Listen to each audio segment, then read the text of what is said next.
Hi, Dave Coplin here, bringing you news of this week's show, which is actually not a live stream. It is instead a pre-recorded interview because I've been talking to David Price, who's the author of this fabulous book, The Power of Us.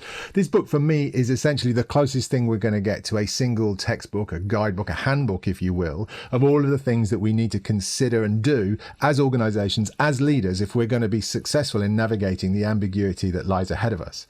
David's background is in education, but he presents a really broad overview of the kind of things we need to do. We go from culture to trust, we talk about leadership and skills, all of that stuff, but the focus is really around how do we create and curate people-led innovation in our organizations that essentially is the engine, the crucible by which we will navigate all of the chaos that is in store for us. It was a great conversation. I really hope you enjoy it. We also, this is a short edit of that version for the show, but also there is the full interview that's also available. I'll make the link available in the comments below. Really hope you enjoy it. Hey everybody, it's Dave Coplin here, bringing you another Rise of the Human special, dialing into the future of work. This week we have David Price, the author of this fabulous book, The Power of Us, which, having read it, I think is essentially the closest thing you're going to find to a handbook, a guidebook, if you will, that will help you navigate the chaos and ambiguity that lies ahead. I'm pleased to say we've got David with us right now in the studio. So David, welcome to the show and thank you so much for joining us. No, thank you, Dave, and thanks for having such a kind of well-referenced copy of the book. I love it when I see little Post-it notes stuck out. Do you know what? It's a really recent thing for me. My wife was looking at me a couple of days ago as I was doing this, and she was like, who are you and what have you done with my husband? Because before, books were kind of like religious texts to me and you didn't mark them, you respected them. As I've got a bit older, I'd rather read and engage the book and get well into it rather than just leave it out. So it's now my hallmark is actually to, and even red pen. I mean, not that I'm correcting spelling mistakes, but I'm trying to find the bits that I want to get to quickly later in the day. So look, with that in mind, I'd love to know about the origins of the book. And in particular, I also want to know, what's it like to be one of the oldest hipsters in Austin? Well, the two things are connected. So I guess my first book was called Open, How We'll Work, Live and Learn in the Future. And, you know, I used to be a musician and I thought, oh, God, this is second album syndrome. You know, that idea that you've said everything you needed to say in that first album or the first book. And so it took much longer than I expected it to do, but gradually a bunch of ideas started to form, and I was starting to look at what I was seeing around the world, because I was going around, you know, lots of different countries and giving talks, and of course seeing the huge changes that politically and socially which had taken place over the last 5 years. And at some point I thought, I'm going to have to try and test these ideas out and see if it's just me. And I've been asked to speak at South by Southwest in Austin, Texas, which is just one of my favorite places. Have you been, Dave? No, I've never been lucky enough to go, actually. Oh, it's great. I mean, it is the last, in some ways, it's kind of very hippie-ish. And in other ways, it's absolutely cutting edge. And for those people who might be watching this who aren't familiar with South by Southwest, it's a kind of Edinburgh festival in terms of its size, but it's about new ideas, new tech, new films. It is just a hipster's retreat, and they booked me into a room that held about 500 people, and I think I'd done a title like "Say Hello to Your New Best Friend: People Powered Innovation," and that was kind of it. And about 3 minutes before I was due to go on, I said to my wife, there's nobody here. No one is going to turn up. And I said, listen, if 10 people turn up, I will turn this into a book. And out of nowhere, 500 people just descended on the place. I guess it is like Edinburgh in that sense. They're constantly moving around, and suddenly they all arrived. And I said the same thing to them. I said, listen, I just want to try these ideas out. If it resonates at all, stick around afterwards and we'll talk. And about 120 people stuck around, and we had a great conversation. And people were kind of saying, yeah, I think you're onto something there. And then, of course, that's when the real work started, because I thought I need some case studies. I need to get, the frame of the book sorted out. And I thought I had that so that was 3 years ago when I went to South by Southwest. In February of this year, I kind of got what I thought was the final draft finished. I was in Australia at the time, And then, of course, COVID happened, and I had a publication date, but I also had a publisher who was just saying to me, you have to include this. You really have to include it. And I thought, yeah, she's right, I do. So I kind of rewrote the whole thing over 3 weeks in March to April. Well, I wanted to ask you about that because I mean, I was going to say I had the same as you. I didn't have the same as you because I've been procrastinating writing a book for about 3 years, and when COVID hit, it really floored me because I thought, oh my God, because the book is no longer relevant, and I would have been, had I written it, I would have been ripping it up. What was that like? I mean, was it like a mountain of work? Were you lucky in the sense that actually a lot of the stuff you'd written about was still relevant? How did that process happen? Yeah, well, I thought, here's an acid test of what I'm saying, because what I could see, if you remember those first few weeks of lockdown in the UK, it was just crazy. 1,000 Facebook self-help groups sprung up overnight. Things like scrub hubs making PPE when the British government failed to deliver any. And so I thought, I'll take the case study organisations that I've looked at, and if they haven't pivoted at all, if they've done nothing different in the face of this pandemic, then there's a problem. But, they all had. And one of my case studies was Brewdog, and they were almost out of business, and they switched overnight from distilling gin to making hand sanitizers. Their delivery vans stopped delivering beer and started delivering meals to sheltered and vulnerable people. And so on. Almost all of those case study organizations had shifted in the light of COVID. So on the one hand, it was a ton of work, but on the other hand, it was the book that I just felt, this is never going to end, because something would happen every day. And one day my editor rang up and said, have you seen the news? And I said, no, what? And she said, there's a guy called George Floyd being murdered. You have to include it. And I thought, yeah, I do. But at what point do you say, that's it? Yeah. Yeah. No, that's got to be super tough. What I really liked, though, is, I liked a number of things, David, but in sort of, as you're laying out the case for why the book is relevant now, and also why COVID accentuates the need, you talked about these sort of 6 emergent trends that would really brought us to this point. And you also make the point, and actually, certainly from my perspective, I'm absolutely inclined to agree with you that so much of what we're going through now was happening anyway. It's just that the virus has, made it far more significant or happen more quickly. But those 6 trends you were talking about were things like a crisis of identity, a sense of learned helplessness, the return of the artisan, the opening of knowledge, the dawn of scalable learning, and the quest for self-determination. This isn't a test, by the way, but I'd love it if you could just sort of walk us through some of those trends and some of the ideas behind the thinking, because I think it really lays out the context of where we're then going to go, which is really about what we can do with some of those things. I would absolutely love to, Dave, because you are the only person so far in all of the interviews that I've given who's actually highlighted that chapter. And for me, it was kind of fundamental to it, because you have to see how we got to where we are. Totally. So thank you for raising that question. So crisis of identity, I think, as you said, this was already happening. We've had a society whereby you're judged by the work that you do, the job title that you have. When we talk to kids, we say, what do you want to be when you grow up? You go to a dinner party, you say, what do you do? And suddenly with artificial intelligence and automation, that's no longer the case. We have to face up to the fact that not everyone is going to be able to find a job. And so being defined by the work that we do seems to be wrong. It just doesn't seem to fit for the life that's coming up. Equally, though, one of those other trends that I noticed, which has really accelerated during COVID, is what I call the rise of the artisan. And I wasn't the first one to talk about this. Mark Carney, former governor of the Bank of England, talked about the coming artisanal economy. But, we were seeing a rise in craft breweries. We're seeing, everybody was making sourdough bread during lockdown. And just yesterday, I was listening to a Radio 4 program where they had a series of people who've lost their jobs as a result of the pandemic and have shifted to trying to make a living out of their hobbies. And one woman was selling cupcakes, another one was putting kits together for pottery. So there is this sense, I think, now that going forward, we should be identifying ourselves by what we can create, what we make, which may or may not lead to, a financial reward.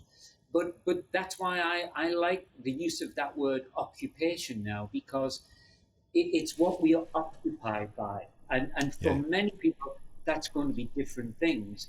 But it's a way of labeling yourself, which I think is less damning in the current scenario than simply your rank within an organization. Yeah, no, totally. And look, I mean, excuse me, there's a big conversation I'd love to have with you. And we'll get to part of it today, but it is about how do we appropriately equip people for the future that they're going to inherit, specifically kids, but also us as well. But so those trends kind of set the scene. And there were just some other points of context that I thought were also really curious to me about why you would do it. One of them was you seem to be quite keen to make a distinction between users and customers and consumers. So users being really the focal point of the people who are at the heart of this. Where I come from, and this won't be a surprise to you, that there's only two types of people that talk about users, and it's drug dealers and computer programmers. And so I was quite interested on your perspective on why sort of this concept of being a user or being the focal point needed to be framed in that way. Yeah, well, I think it is that shift, and this for me was it goes back to that South by Southwest presentation that I gave, because I said I felt like they'd been an overlooked group, and that's we have to get away from this notion of we produce stuff and then we find a market for it and we find people who are going to consume it, because the world just doesn't work like that anymore. And I started coming across all these crazy groups who were taking existing products and then hacking them, like IKEA hackers who will take IKEA furniture and then will throw that leaflet away and they'll make of it what they will, take a photograph of it and put it up. And IKEA's response to that, I think, went right to the heart of the dilemma and the need for a paradigm shift. Because initially they sent them a cease and desist letter and they said, you've got to stop doing this. Yeah, and so all those, and by this time there's hundreds of thousands of people around the world, and they just said, okay, fine, we can hack anybody's furniture. We'll just buy someone else's. Is that what you want us to do? And IKEA, to their credit, said, okay, yeah. What if we give you a part of our website, and then now they're actually starting to develop their first range of hackable furniture. I think we have to accept now that we've always had users. And before the Industrial Revolution, pretty much everything was as a result of user innovation, whether it was the farmer, making changes to the plow. But because of industrialization, we came to see the world in two very distinct groups. There are the producers, and then there are people who use that product or service that you produce. What I think I'm trying to say in the book is that those users also innovated, and 54% of all new inventions still today come from users themselves. So what do we want to do with that knowledge? Do we want to compete with them? Are we going to try to ignore that? Or, as in the case of my book, some of these organizations have said, work with us, let's co-create something together. And that to me seems to be the sensible, if not the only response to this. I totally agree. And it's funny because that leads me, you would talk later in the book about sort of if you want to sort of enable and make sort of people-led innovation possible, you talk about 8 key principles. You talk about trust and transparency, engagement and equity, autonomy and agency, and mastery and meaning. They're all brilliant, but I really want to talk about trust most of all, because to me, trust is the single most important building block, to get all this right. And we see it in spades in a world of dispersed working, and back to that sort of empowerment style of leadership rather than micromanaging.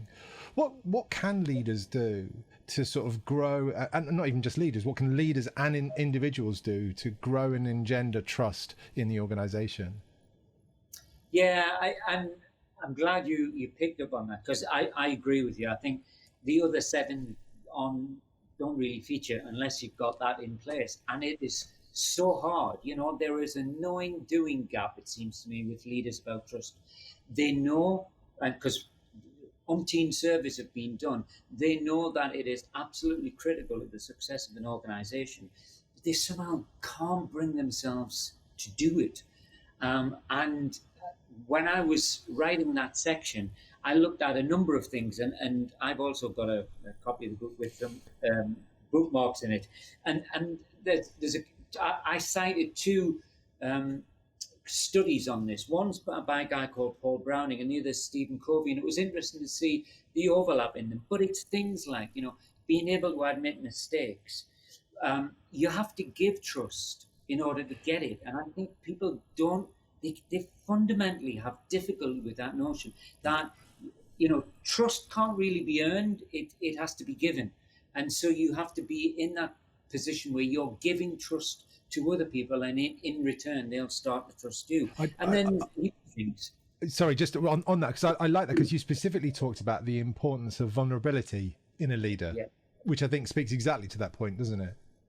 It absolutely does. And, I think we're starting to see some examples of that now, particularly in the kind of knowledge sector, where people are admitting that they've got it wrong, or that they're really worried.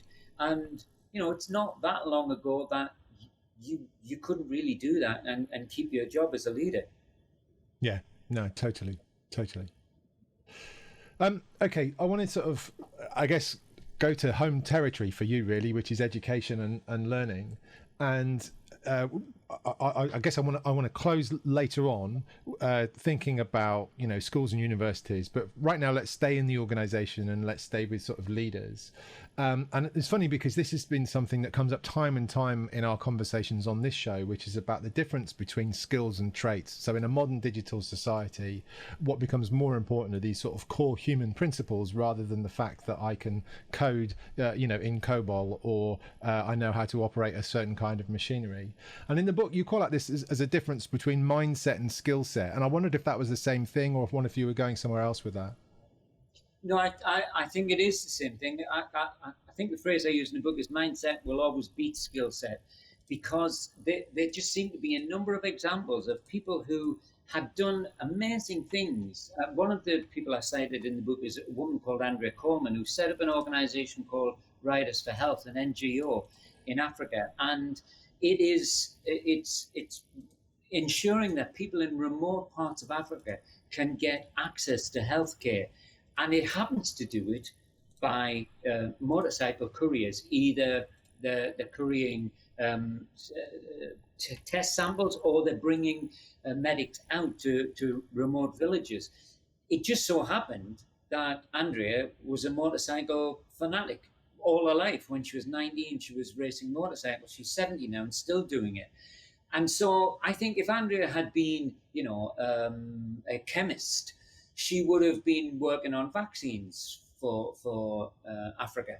So I think the skill set can be built around the available mindset that you've got. But without that mindset, you're going to be struggling. And we've seen lots of organizations who've put together what they thought was, a team of complementary talents, to find that they don't share the same mindset. And I think, given the rise in the spending power of millennials, that's really important that you get the mindset right, because now millennials want to know, what do you stand for before they will buy your product or come and work for you. Yeah, no, totally. And I think within that, there's this, it's almost becoming a cliche now, which it shouldn't, because it's crucial to this, is this concept of lifelong learning. But I don't know about you, and probably you more than me, because you've been in this bloody world.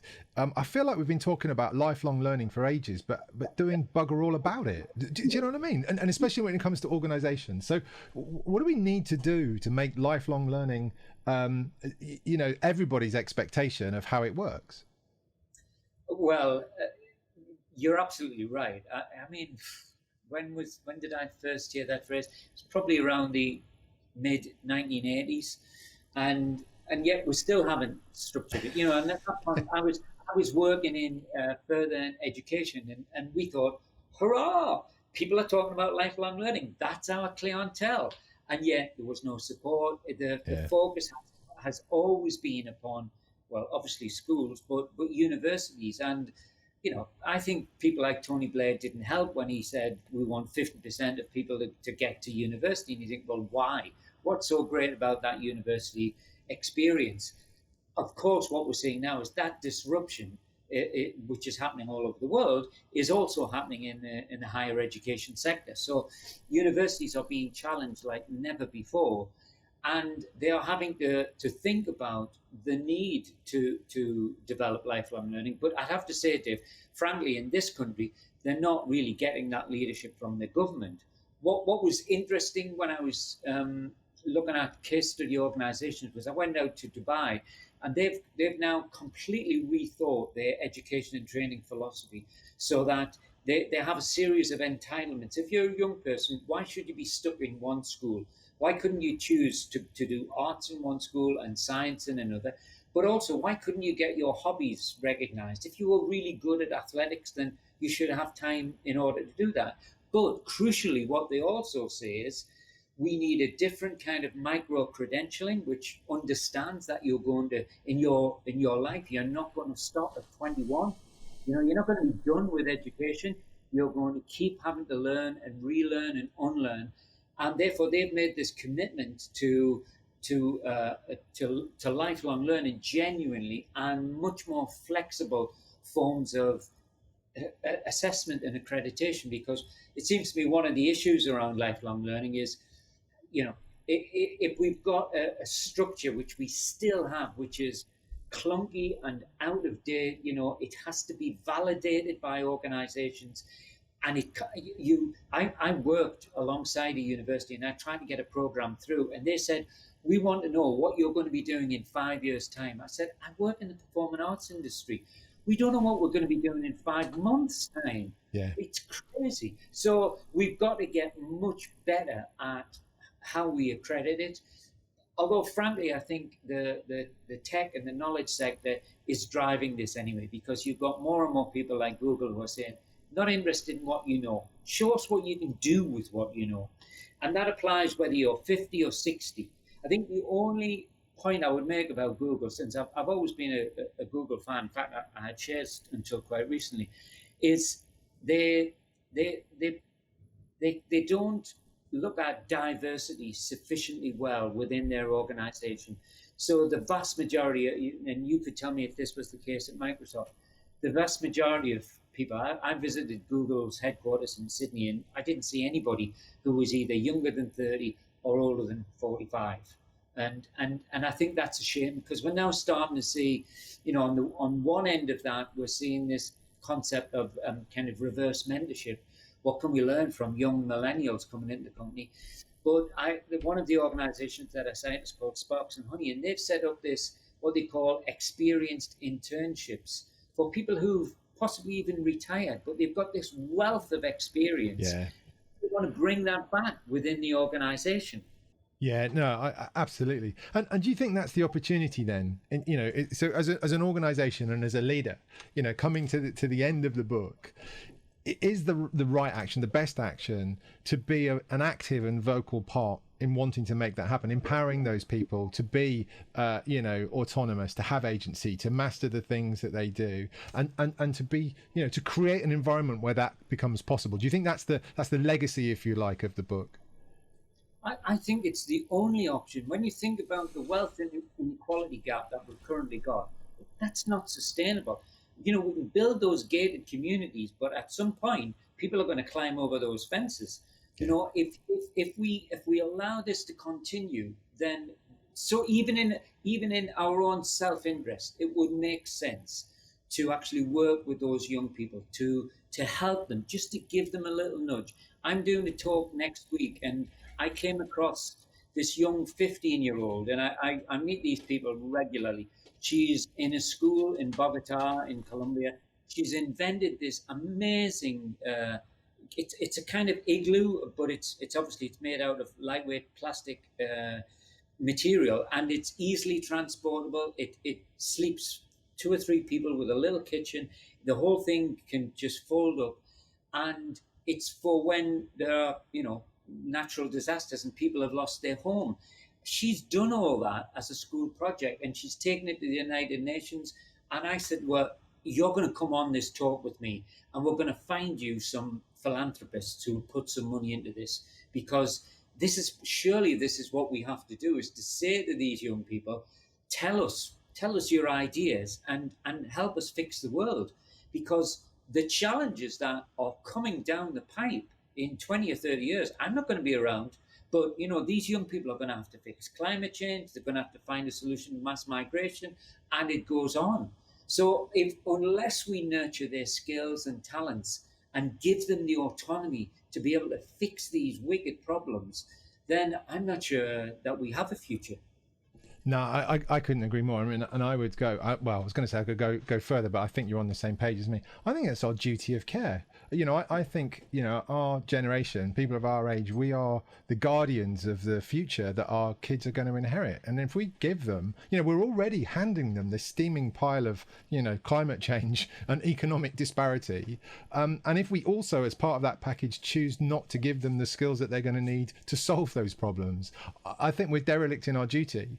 And so that has to be for me, and that's why I love the book, because not only do you lay this stuff out, you also give us some pretty clear guidance as organizational leaders, as organizations, and as individuals, for everything that we can do to make that future that positive future happen, such that our kids are equipped with the right skills and the right kind of ambition and the right kind of moral and philosophical guidance to deliver the world that we all need. Absolutely. That's wonderful. Well, I had a good teacher actually in this, so that was very, very good. So listen, David, I can't thank you enough for spending some time with us and taking us through the book. It's a really, really fantastic read, and I'll certainly write some more about it, and I'll be posting this on the interview. So thanks so much for joining us, David. Thank you, Dave. Take care. So thanks, everybody. That's it pretty much for this week. It's been a fantastic conversation. I really recommend, I think The Power of Us is, as I called it out, I think it's a great handbook, a guidebook, if you will, that will help you and your organization navigate through the chaos that lies ahead. That's pretty much it for this week. We'll be back next week. We'd love to see you all again. Thanks so much for joining. If you've enjoyed the conversation, as always, we would love to get your subscription, your like. If you haven't enjoyed the conversation, then let us know. Don't let us do this in silence. We'd love to talk to you. We'd love to hear more from you. Thanks so much, and we will see you all again next week. There are 1,000 stories in the Envisioners' future. This is just one of them.